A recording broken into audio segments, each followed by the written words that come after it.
बहुत लोगों के दिमाग में ये क्वेश्चन होता है, सैमसंग एलईडी या फिर LG nano cell. To be honest, comparison start करने से पहले मेरे दिमाग में आंसर फिक्स्ड था, क्योंकि सैमसंग में मिनी एलईडी टेक्नोलॉजी है, ब्राइटनेस भी बहुत ज्यादा है, तो मुझे लगा सैमसंग इजीली जीत जाएगा। लेकिन जब मैंने दोनों टीवीज को साइड बाय साइड रख के मेजर और टेस्ट किया तो रिजल्ट ने मुझे जेन्युइनली सरप्राइज कर दिया था। और कंपैरिजन में हाई स्कोर आ गया, इसका मतलब ये नहीं है कि वो टीवी हर किसी के लिए बेस्ट है, क्योंकि कुछ लोग मूवीज देखना पसंद करते हैं, कुछ लोग स्पोर्ट्स और कुछ लोग सिर्फ फैमिली के साथ बैठ के नॉर्मल टीवी चैनल्स देखना पसंद करते हैं। तो चलिए इस वीडियो में हम प्रैक्टिकली समझते हैं कि सैमसंग किस जगह लीड करता है, एलजी किस जगह सरप्राइज करता है और आपके लिए कौन सा टीवी बेस्ट रहेगा। और एक बात, ये दोनों टीवी हमें किसी ने स्पॉन्सर नहीं किया है, ये हमने खुद के पैसों से परचेज करके टेस्ट करके हम अपना जेन्युइन रिव्यू आपके साथ शेयर कर रहे हैं। तो सबसे पहले हम इन दोनों टीवीज के प्राइस के बारे में बात करते हैं। LG 43 inch nano cell TV का ओरिजिनल प्राइस अराउंड 36,000 है और Samsung 43 inch mini LED TV का ओरिजिनल प्राइस अराउंड 38,000 है। और यहाँ देखा जाए तो इन दोनों के बीच में डिफरेंस 1,500 का है। सैमसंग ने क्या चीजें एक्स्ट्रा दी और LG ने कहाँ अपनी कॉस्ट सेविंग करी, ये सारी चीजें आपको डिटेल में समझ आ जाएंगी और आप ये खुद डिसाइड कर सकते हो अगर आपने ये वीडियो एंड तक देखा तो। वैसे बैंक ऑफर लगाने के बाद आपको दोनों टीवीज अराउंड 30,000 के आसपास मिल जाएंगे। दोनों टीवीज के लिंक डिस्क्रिप्शन में मेंशन है, तो आप चेक कर लेना। तो चलो अब हम देखते हैं कि इनके बॉक्स के अंदर क्या क्या चीजें आई हैं। दोनों टीवीज के बॉक्स में आपको बैटरीज, पावर केबल और यूजर मैनुअल मिल जाते हैं। दोनों में बेसिक एक्सेसरीज तो सेम है, लेकिन असली डिफरेंस आता है रिमोट में। सैमसंग में आपको स्मार्ट रिमोट मिल जाता है, लेकिन LG के बॉक्स के साथ आपको ओल्ड स्टाइल रिमोट देखने को मिलता है। अगर आपको LG के AI फीचर्स को प्रॉपरली यूज करना है तो मैजिक रिमोट ऑलमोस्ट जरूरी है। उसके लिए आपको खुद से 2,000 रुपीज एक्स्ट्रा लगा के खरीदना पड़ेगा। तो जैसे हमने अभी देखा है, सैमसंग को थोड़ा एडवांटेज मिला है इस पर्टिकुलर सेक्शन में। अब हमने अनबॉक्सिंग तो देख ली, तो चलो बिल्ड क्वालिटी देखते हैं। दोनों टीवी में तीनों साइड स्लिम बेजल लुक दिया गया है, इस वजह से बहुत क्लीन और प्रीमियम लुक देता है। LG ने मेटल ब्लैक पैनल यूज किया है और सैमसंग ने प्लास्टिक बैक पैनल यूज किया है। हाँ, सैमसंग के 55 इंच मॉडल और उससे बड़े मॉडल्स में मेटल ब्लैक पैनल दिया गया है, लेकिन अगर हम स्पेसिफिकली 43 इंचेस की बात करें तो बिल्ड क्वालिटी के हिसाब से LG ने ही अच्छा परफॉर्म किया है।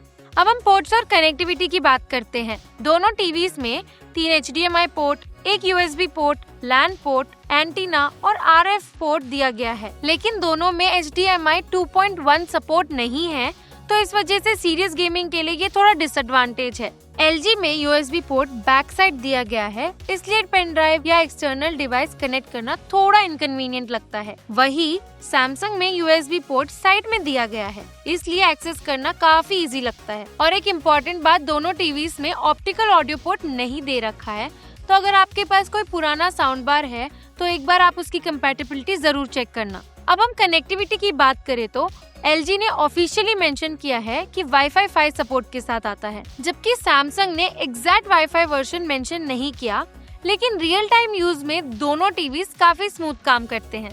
अब आते हैं सबसे इम्पोर्टेंट पार्ट पर, picture quality, brightness, colour, blacks, contrast, इन सब के बारे में देखते हैं।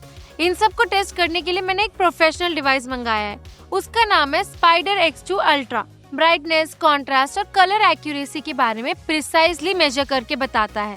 तो इस वीडियो में हम इन दोनों टीवीज को इस डिवाइस से प्रॉपरली मेजर और टेस्ट करने वाले हैं। और अगर आप इन दोनों टीवीज का डिटेल्ड इंडिविजुअल रिव्यू देखना चाहते हैं तो इनके लिंक्स डिस्क्रिप्शन में है, आप चेक कर लेना। तो चलो सबसे पहले हम ब्राइटनेस की बात करते हैं। ये टेस्ट हमें बताता है कि डे लाइट में या फिर लाइट ऑन होने पर हमारा टीवी कंटेंट कितना क्लियरली दिखाता है। देखा जाए तो LG में 236 निट्स है और सैमसंग में 292 निट्स है, तो नंबर के हिसाब से सैमसंग क्लियरली विनर है। और रियल लाइफ में जब हमने दोनों टीवीज को साइड बाय साइड रख के देखा तो देखने में दोनों कंफर्टेबल लगे, लेकिन सैमसंग विजिबली थोड़ा ज्यादा ब्राइट लगा।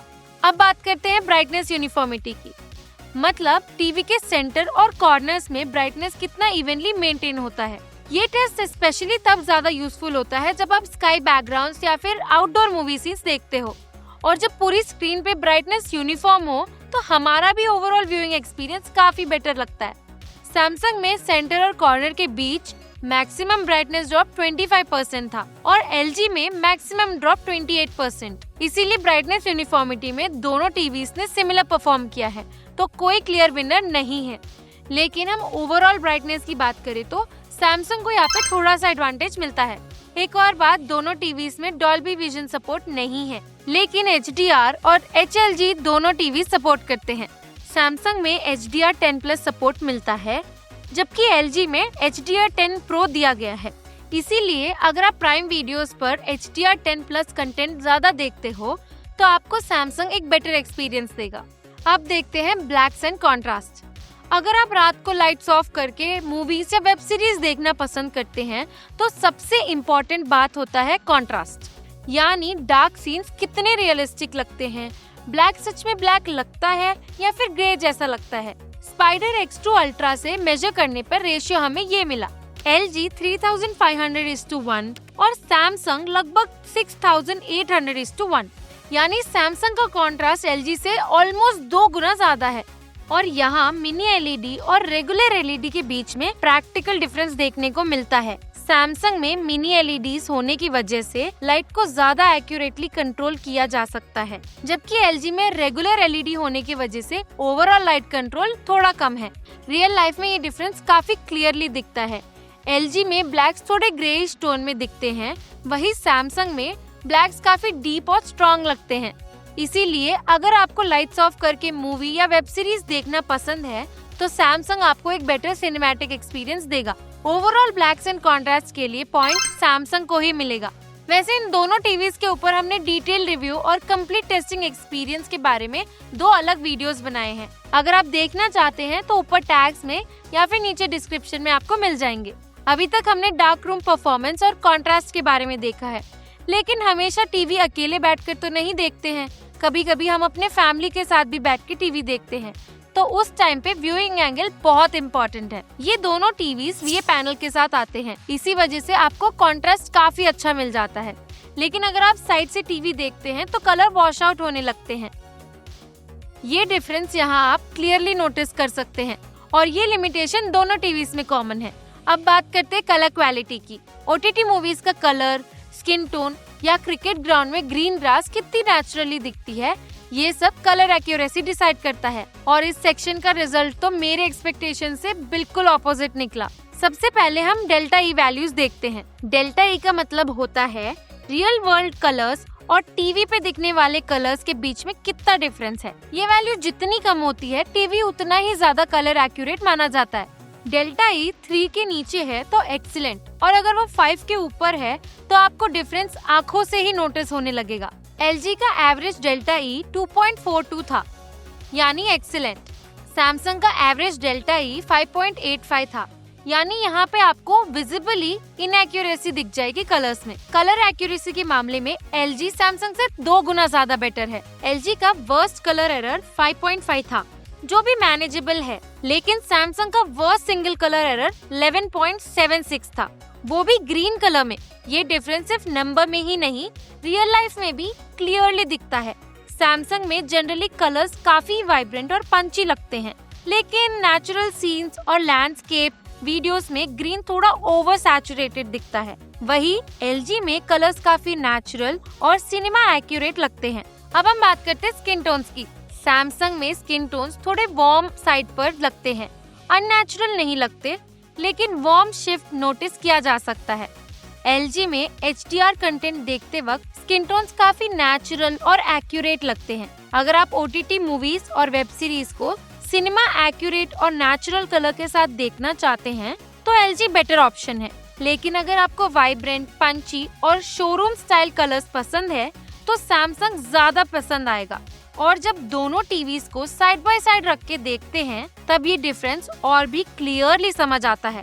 ओवरऑल कलर क्वालिटी के लिए LG को एडवांटेज दिया जा सकता है। एक्चुअली ये दोनों टेक्नोलॉजीज ही डिफरेंट है। LG अपने नैनो सेल टेक्नोलॉजी से अनवांटेड कलर इम्प्योरिटीज को फिल्टर आउट करती है कलर फिल्टर यूज करके, जबकि Samsung mini LED technology brightness और कॉन्ट्रास्ट को इम्प्रूव करती है, लेकिन कलर एक्यूरेसी में थोड़ा कॉम्प्रोमाइज देखने को मिलता है। यानी दोनों टीवीज की प्रायोरिटीज काफी अलग हैं। तो अब हमने फाइनली कलर और ब्राइटनेस के बारे में देख लिया, तो चलो अब हम बात करते हैं इन सब को प्रोसेस करने वाला प्रोसेसर कितना कैपेबल है। हर कोई 4K वीडियो नहीं देखता। बहुत सारे लोग अभी भी YouTube वीडियोस, पुरानी मूवीज और SD चैनल्स में कंटेंट कंज्यूम करते हैं। ऐसे कंटेंट को 4K स्क्रीन पे बेटर तरीके से दिखाना ही अपस्केलिंग कहते हैं और ये काम प्रोसेसर का होता है। LG में Alpha 7 Gen 9 प्रोसेसर दिया गया है, जबकि सैमसंग में mini LED 4K processor use किया गया है। मैंने दोनों टीवीज पर same non 4K content play किया। LG में व्हाइट थोड़ा ज्यादा ब्राइट लगा, जबकि सैमसंग का ओवरऑल प्रोसेस थोड़ा बेटर लगा। इसीलिए अपस्केलिंग के मामले में सैमसंग को हल्का सा एडवांटेज दिया जा सकता है। अब हम बात करते हैं साउंड की। पिक्चर कितनी भी अच्छी हो, लेकिन पीक सीन में साउंड अगर डल लगे या हॉरर मूवी देखते वक्त बैकग्राउंड ऑडियो ही प्रॉपरली फील ना हो, तो पूरा एक्सपीरियंस अधूरा लगता है। LG में 20 वॉट स्पीकर के साथ built in Dolby Atmos support भी दिया गया है। वही सैमसंग में 30 वॉट स्पीकर मिलता है, लेकिन built in Dolby Atmos support नहीं दिया गया है। एक बार आप खुद ही साउंड सुन लीजिए।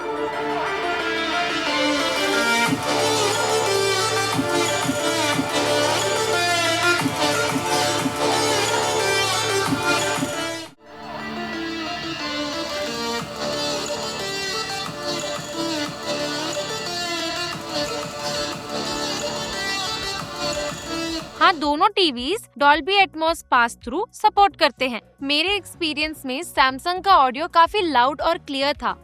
LG का भी ऑडियो क्लियर था और सफिशिएंट है डेली यूज के लिए। लेकिन अगर हम ओवरऑल ऑडियो परफॉर्मेंस की बात करें तो सैमसंग ने यहाँ बेटर परफॉर्म किया है। अब ऑडियो तो सुन लिया, अब देखते हैं स्पोर्ट्स परफॉर्मेंस के बारे में। तो फुटबॉल, रेसिंग और दूसरे स्पोर्ट्स दोनों टीवी पे काफी स्मूथ लगी। लेकिन एक टेक्निकल डिफरेंस है। LG नेटिव 60 हर्ट्ज पैनल के साथ आता है, जबकि सैमसंग में 50 हर्ट्ज पैनल दिया गया है। क्रिकेट देखते वक्त सैमसंग में हल्का सा बॉल ट्रेल इफेक्ट नोटिस किया, जबकि LG में मुझे ऐसा कोई इश्यू नहीं लगा। हाँ, सैमसंग के सेटिंग्स में चेंज करके इस बॉल ट्रेल इफेक्ट को काफी हद तक फिक्स कर सकते हैं। ओवरऑल दोनों टीवीज ने मोशन परफॉर्मेंस में अच्छा परफॉर्म किया, लेकिन स्पोर्ट्स व्यूइंग के लिए LG को हल्का सा एडवांटेज दिया जा सकता है। तो चलो अब हम बात करते हैं गेमिंग की। दोनों टीवी में ALLM और VRR सपोर्ट दिया गया है, लेकिन LG में एडिशनल HGIG सपोर्ट भी मिलता है। कैजुअल गेमिंग और लो ग्राफिक गेम्स के लिए दोनों टीवीज अच्छा परफॉर्म करते हैं, लेकिन LG में 60 हर्ट्ज पैनल और Bluetooth ultra low latency support होने की वजह से गेमिंग के लिए इसे थोड़ा एडवांटेज मिलता है। लेकिन अगर आप एक कॉम्पिटिटिव गेमर हो तो ये दोनों टीवीज आपके लिए बेस्ट चॉइस नहीं है। अब बात करते हैं AI फीचर्स की। LG में जेमिनाई और को-पायलट का इंटीग्रेशन दिया गया है, लेकिन इसमें वॉइस असिस्टेंट या फिर कोई भी AI फीचर यूज करने के लिए मैजिक रिमोट का होना बहुत जरूरी है।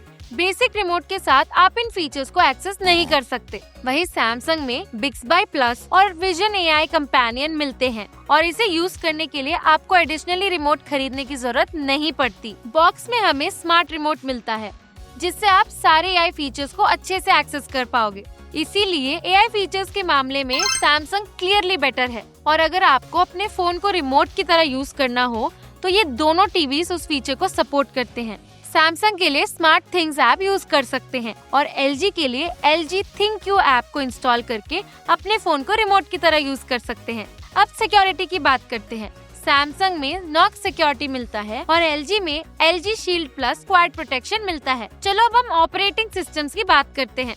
Samsung One UI Tizen OS पे चलता है और वही LG Web 26 OS के साथ आता है। जब मैंने दोनों टीवी को एक साथ ऑन किया तो सबसे पहले सैमसंग ऑन हुआ। LG को स्टार्ट होने में थोड़ा टाइम लगा और ऐप स्टार्ट करते टाइम भी सैमसंग के ऐप सबसे पहले खुले और LG को यहाँ भी टाइम लगा। ऐप्स के बीच में स्विच करते वक्त भी सैमसंग नोटिसेबली फास्ट था और होम स्क्रीन स्क्रॉल करते वक्त भी सैमसंग का स्क्रॉलिंग एक्सपीरियंस स्मूथ लगा, जबकि LG में हल्का सा लैग फील हुआ। सैमसंग 7 साल का OS अपडेट देता है, जबकि LG सिर्फ 5 साल का अपडेट प्रॉमिस करता है। तो ओवरऑल सॉफ्टवेयर एक्सपीरियंस में भी सैमसंग बेटर परफॉर्म करता है। अब आते हैं हम अपने लास्ट सेक्शन पर, वारंटी एंड सर्विस। और ये बहुत इम्पोर्टेंट है क्योंकि टीवी का सबसे महंगा पार्ट होता है पैनल, तो उसे रिप्लेस करने का खर्चा लगभग 8,000 से 10,000 रुपए तक का लग सकता है। और अगर वारंटी ना हो तो ये पूरा पैसा आपको अपने पॉकेट से देना पड़ेगा। सैमसंग के साथ आपको 2 साल की वारंटी मिलती है, 1 साल की स्टैंडर्ड वारंटी और 1 साल की पैनल वारंटी। LG में 1 साल की स्टैंडर्ड वारंटी मिलती है, अलग से पैनल वारंटी नहीं है। जनरली हम टीवी को 5-6 साल यूज करते हैं, लेकिन वारंटी उतने साल की नहीं होती, तो इसीलिए टीवी को केयरफुली यूज करना भी जरूरी है। वारंटी टर्म्स के हिसाब से सैमसंग काफी बेटर है। और अगर मैं सर्विस की बात करूं तो दोनों ही बहुत ज्यादा एस्टैब्लिश ब्रांड्स हैं, तो इनका सर्विस सेंटर मिलना बहुत आसान है सिटीज में। अब एक बात तो है, इतने सारे टेस्ट और कंपैरिजंस करने के बाद मुझे एक बात समझ आई कि टीवी हमेशा हाईएस्ट स्कोर देख के नहीं खरीदना चाहिए, हमेशा अपने यूजेज के हिसाब से चूज करना चाहिए। अगर आपको मेनली डार्क रूम में टीवी देखना पसंद है या फिर आप लाइट्स ऑफ करके मूवीज या वेब सीरीज देखना पसंद करते हो, तो सैमसंग आपके लिए बेटर चॉइस है, क्योंकि इसका कॉन्ट्रास्ट ज्यादा है और ये ब्लैक्स को भी काफी अच्छे से मेंटेन करता है। लेकिन अगर आपको नेचुरल कलर्स ज्यादा पसंद है या फिर आप दिन में काफी देर तक टीवी देखते हो या फिर आप लिविंग रूम में टीवी देख रहे हो, तो LG आपके लिए बेटर ऑप्शन है, क्योंकि इसका एवरेज डेल्टा ई 2.42 है। इसके सारे कलर्स काफी नेचुरल लगते हैं, ओवरली वाइब्रेंट या फिर पंची नहीं लगते। जैसे मैंने वीडियो के स्टार्टिंग में बताया था कि सैमसंग और LG टीवी के बीच में लगभग 1500 का डिफरेंस है, और अगर आप LG टीवी के साथ मैजिक रिमोट खरीदोगे तो ये अमाउंट बराबर ही हो जाएगा। अब तक का कंपैरिजन देख के मुझे ऐसा लगता है कि आपको क्लियरली समझ आ गया होगा कि आपके लाइफस्टाइल के हिसाब से आपके लिए कौन सा टीवी बेस्ट रहेगा। आप कमेंट्स में जरूर बताइए कि आपको इन दोनों में से कौन सा टीवी ज्यादा पसंद आया। दोनों टीवीज के परचेज लिंक्स डिस्क्रिप्शन में मेंशन्ड है, और अगर आप करंट ऑफर्स देखकर परचेज करना चाहते हो तो आप डायरेक्टली वहीं से कर सकते हो। तो see you in the next video. Subscribe to our channel.